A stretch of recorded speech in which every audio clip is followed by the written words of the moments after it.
The placement of the cherubim and the flaming sword east of the Garden of Eden, as described in Genesis 3:24, to guard the way to the tree of life, is a deeply symbolic and significant moment in the biblical narrative.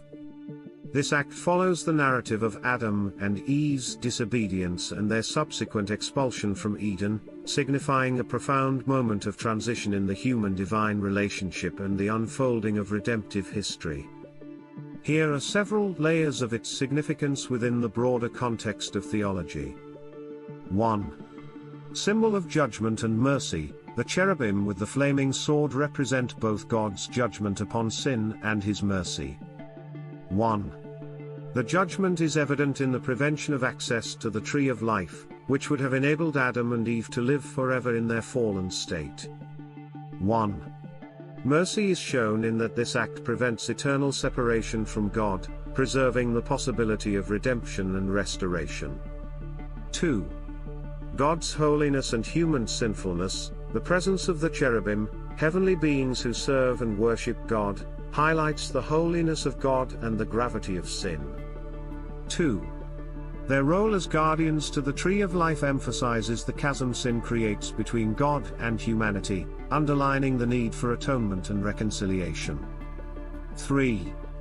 The theme of exile and hope of restoration. The expulsion from Eden and the placement of the cherubim to guard the tree of life symbolize the beginning of humanity's exile from God's immediate presence.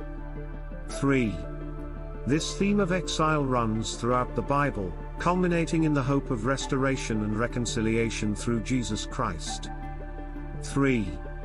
It points to the grand narrative of redemption, where Christ, through his death and resurrection, opens the way back to the tree of life, as seen in the book of Revelation, Revelation 22:1-2, where believers have access to the tree of life in the New Jerusalem. 4. Christological significance. The imagery prefigures Christ as both the guardian of righteousness, and the one who opens the way to eternal life. 4. Christ is seen as fulfilling the law, Matthew 5:17, and overcoming the barrier that sin had created. 4. Through Christ, believers are granted access to eternal life, effectively surpassing the guardianship of the cherubim and the flaming sword. 5. Eschatological hope. The cherubim and the flaming sword also point towards an eschatological hope, where access to the tree of life is restored in the new creation. 5. This future hope underpins the Christian expectation of a restored paradise where sin and its consequences are no more, and God dwells among his people, Revelation 21-22. In summary, the cherubim and the flaming sword serve as a multifaceted symbol within the biblical narrative, encompassing themes of judgment, mercy, sin, holiness, exile, and hope.